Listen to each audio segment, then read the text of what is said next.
Kwa majina anaitwa Boniface Nyondo, ndo mwenyekiti wa taasisi ya Teachers Charity. Siku ya leo sisi kama taasisi ya Teachers Charity tumeona kwa vile ni siku ya Valentine, siku ya wapendanao, tumeona sana tusibezie kwamba Valentine Day sana ina base kwenye masuala ya wapendanao tu wapenzi, ama sisi tumeamua tuje kuwagusa watu wenye uhitaji, kwa maana yenyewe ni upendo kama Biblia ambavyo na vitabu vingine vya dini ambavyo vimetuhimiza sana tuwapende wenzetu. Sisi tumeona tuje kuwahudumia swala letu la upendo katika watu wenye uhitaji katika kituo hiki cha mkate wa yatima kilichopo Iwambi. Kwa tumesherehekea nao pamoja kwa kuwaletea hivyo mahitaji yao walionao ya shule pamoja na ya chakula, ambapo thamani ya vitu vyote tumefika huku leo ni gharama ya shilingi 9,500,000.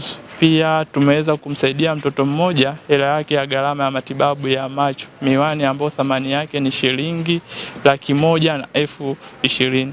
Kwani imekuwa ni mwendelezo wetu wa kuwasaidia watu. Kwa mwaka tunafanya awamu 2, mwezi wa 6 na mwezi wa kwanza. Kwa tunawashukuru wote wadau wetu na Mwenyezi Mungu aendelee kutubariki. Tunapokea watoto wanaotoka katika mazingira magumu, ambapo katika grupu hili tuna watoto yatima na watoto ambao wametoka mazingira magumu, na tunawalea kama jinsi wanavyolelewa pale nyumbani. Kwa hiyo mtoto huyu anahitajika apate mahitaji yote ambayo ni elimu, matibabu, chakula, mahali pa kulala na hata mavazi. Nimefurahi sana kuona na wanafunzi wamejumuika pamoja na walimu. Ukiangalia hawa ni wanafunzi wanahitaji kusaidiwa, lakini wameweza kuchukua sehemu ya pocket money yao na wenyewe kuja kufanikisha hili tendo la kutoa sadaka. Ni jambo la kumshukuru Mungu, na waalika na wanafunzi wengine wa vyuo mbalimbali au shule za sekondari kufanya vitu kama hivi. Watapata baraka na Mungu atawasaidia sana katika masomo yao.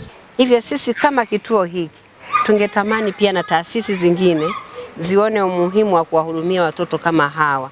Sio wa kituo hiki tu, tuna vituo vingi, tuna ambao wako majumbani. Watoto wote wanahitajiwa kupata msaada. Nawashukuru sana hawa walimu kwa upendo wao na ukarimu wao. Mungu awabariki kwa sadaka yao na zawadi yao. Leo nimependa kuja kushirika na watoto katika hiki kituo ili kudumisha upendo, na upendo ambao nimeonyesha kwa watoto ni kutokana na mimi nilivyopewa upendo na ndugu zangu. Mimi mmoja ni mmoja yani ni moja ya aina watoto ambao wanalelewa hapa. Kwa hiyo mimi nimepata bahati ya kulelewa na familia yangu, ingawa mwenyewe nishampoteza mamangu na babangu. Kwa hiyo nimelelewa kwa ile upendo ambao nilipewa na ndugu zangu, na mimi nimeamua leo kuonyesha kwa watoto. Lakini nao wanahitaji upendo ambao sisi tunaupata kutoka kwa watu wengi sana huko katika jamii zetu. Sasa leo tukaja na wao wasijisikie kwamba bado wana jamii na jamii inawathamini na inawahitaji, na ndio maana hata kituo kama hiki cha Iwambi wameamua kukaa nao pamoja. Na sisi Teachers Charity tukaamua sasa siku ya leo tukae nao pamoja, ya kwamba ule upendo ambao tungeenda kuonyesha sehemu nyingine tuwaonyeshe wao watoto, maana wao ndio wanaohitaji upendo zaidi kutoka kwetu. Leo ikiwa ni siku adhimu sana, siku ya wapendanao, mimi nimejumuika na wanangu wa Teachers Charity Foundation kwenye tukio la charity ambalo limefanyika hapa kituo cha Iwambi. Kuna vitu vingi sana ambavyo mimi nimevutiwa navyo kama Kabi Mitindo. Kitu kikubwa sana ni vile hawa watu wamekuwa wakigusa jamii moja kwa moja, na mimi napenda sana katika matukio ambayo huwa yanaigusa jamii moja kwa moja.